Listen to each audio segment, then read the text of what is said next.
di video kali ini aku bakal membahas inventory, di mana masih berkaitan dengan video saya sebelumnya, yaitu perusahaan dagang. Inventory sendiri yaitu persediaan, di mana yang mengatur persediaan ini adalah PSAK nomor 14. Persediaan ini terdapat pada perusahaan dagang dan pada perusahaan manufaktur. Persediaan pada perusahaan dagang dapat berupa barang dagangan yang merupakan persediaan barang dagang yang dibeli oleh perusahaan untuk dijual kembali tanpa merubah bentuk barang dagangan tersebut. Persediaan barang dagang ini merupakan bagian dari aset lancar yang akan memberikan manfaat ketika barang dagangan tersebut dijual. Persediaan pada perusahaan manufaktur terdapat 3 bagian. Yang pertama, persediaan pada bahan baku, yaitu bahan yang akan diproses melalui proses produksi yang melibatkan tenaga kerja langsung dan biaya overhead pabrik. Kemudian ada persediaan barang dalam proses, yaitu meliputi barang-barang yang masih dalam proses atau setengah jadi. Barang dalam proses ini masih berada dalam proses pengerjaan yang memerlukan pengerjaan lebih lanjut sebelum barang itu dijual. Kemudian ada persediaan barang jadi, yaitu persediaan berupa barang yang sudah selesai melalui tahapan proses produksi dan siap untuk dijual kepada pembeli dan diserahkan kepada pemesan. Ketiga jenis perusahaan ini merupakan bagian dari aset lancar yang akan dilaporkan pada laporan posisi keuangan. Kemudian ada penentu kuantitas barang dagangan. Ada 2 sistem pencatatan dalam perusahaan. Yang pertama, sistem pencatatan perpetua, yaitu sistem pencatatan menggunakan kartu persediaan untuk mencatat setiap aktivitas yang berkaitan dengan barang dagangan. Maka jumlah kuantitas persediaan barang dagangan akan dapat diketahui setiap saat dengan melihat catatan pada kartu persediaan. Namun harus diingat kembali, terkadang jumlah persediaan yang ada di gudang dengan catatan pada kartu persediaan itu dapat mengalami perbedaan, karena bisa saja persediaan yang ada dalam gudang itu rusak, pecah, atau hilang karena dicuri. Sehingga perusahaan yang menggunakan metode ini wajib melakukan perhitungan fisik pada akhir periode. Apabila terjadi perbedaan, maka yang menjadi acuan itu adalah perhitungan fisik dan perusahaan akan melakukan penyesuaian. Kemudian ada sistem pencatatan periodik, yaitu jumlah kuantitas barang dagangan pada akhir periode baru dapat diketahui setelah perusahaan melakukan perhitungan persediaan pada setiap akhir. Perhitungan fisik ini meliputi jumlah berat dan kondisi untuk setiap jenis barang. Hasil perhitungan fisik ini berupa jumlah barang dagangan yang masih tersisa dalam satuan unit.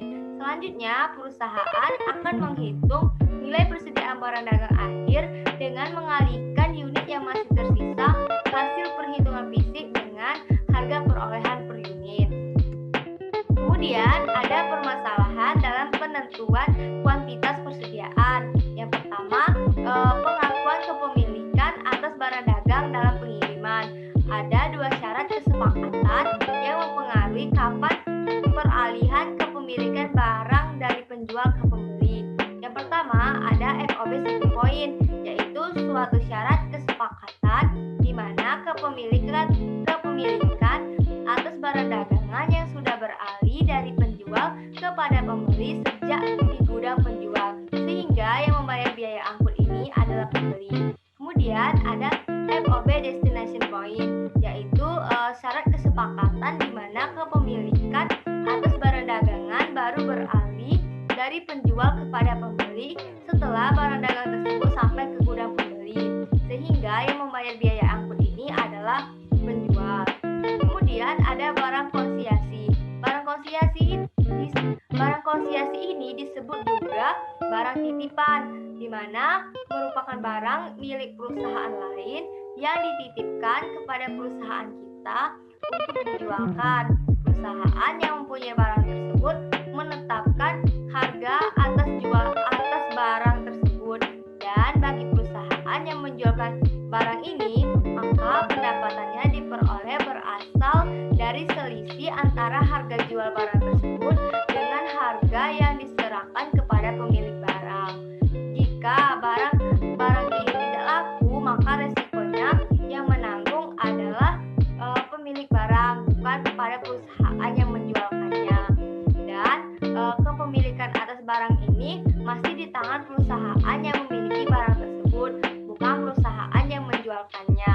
Maka perusahaan yang menjualkan ini tidak boleh mengakui bahwa barang konsinyasi ini sebagai persediaan barang dagangan milik perusahaannya. Kemudian ada metode penilaian persediaan. Penilaian persediaan adalah menentukan nilai persediaan barang dagang akhir yang akan disajikan sebagai nilai persediaan barang dagang pada laporan posisi keuangan. Ada beberapa metode penilaian persediaan. Yang pertama, metode harga perolehan, yaitu nilai persediaan akhir dihitung dengan mengalihkan unit tersisa dikalikan dengan harga perolehan per unit. Harga perolehan atas barang dagangan adalah semua pengeluaran yang dibayarkan oleh perusahaan untuk memperoleh barang dagangan sampai barang dagangan tersebut siap untuk dijual. Permasalahan muncul ketika dalam satu periode perusahaan melakukan beberapa kali pembelian dengan harga perolehan berbeda-beda. Maka ada beberapa cara menentukan nilai persediaan berdasarkan metode harga perolehan. Yang pertama ada identifikasi khusus, di mana biasanya digunakan perusahaan untuk jenis barang yang memiliki kode unik. Misalnya mobil atau motor yang setiap unit memiliki nomor rangka mesin. Jika nilai persediaan barang dagang akhir dihitung untuk unit yang masih tersisa pada akhir periode dikalikan dengan harga perolehan atas barang tersisa tersebut. Kemudian ada asumsi harga perolehan. Yang pertama FIFO atau first in first out, di mana FIFO ini merupakan arus harga perolehan nilai persediaan barang dagangan akhir dihitung dengan mengalihkan unit tersisa dengan harga perolehan per unit. Urut harga perolehan terakhir. Sedangkan harga pokok penjualan pada sistem periodik akan dihitung dengan mengurangkan harga perolehan atas barang terjual dengan nilai persediaan barang dagang akhir. Jika menggunakan sistem perpetual, maka harga penjualan dihitung dengan mengalihkan unit yang terjual dengan harga perolehan per unit urut harga perolehan awal. Kemudian ada LIFO atau last in first out, di mana LIFO ini merupakan arus harga perolehan nilai persediaan barang dagang akhir dihitung dengan mengalihkan unit tersisa dengan harga perolehan per unit harga perolehan awal. Sedangkan harga pokok penjualan pada sistem periodik akan dihitung dengan mengurangkan nilai perolehan atas barang terjual. Sedangkan nilai persediaan barang dagang akhir jika menggunakan sistem perpetual, maka harga pokok penjualan dihitung dengan mengalihkan unit yang terjual dengan harga perolehan per unit urut harga perolehan terakhir. Namun, arus harga perolehan LIFO ini tidak diperkenankan oleh SAK IFRS karena menggunakan asumsi LIFO, nilai persediaan yang disajikan pada laporan posisi keuangan tidak relevan dengan harga yang berlaku di pasar pada tanggal pelaporan. Kemudian ada average method, di mana average ini merupakan asumsi arus harga perolehan di mana nilai persediaan barang dagang akhir dihitung dengan mengalihkan unit tersisa dengan harga perolehan rata-rata per unit. Sedangkan harga pokok penjualan pada sistem periodik akan dihitung dengan mengurangkan harga perolehan atas barang terjual dengan nilai persediaan barang dagang akhir. Jika menggunakan sistem perpetual, maka harga pokok penjualan dihitung dengan mengalihkan unit yang terjual dengan harga rata-rata per unit.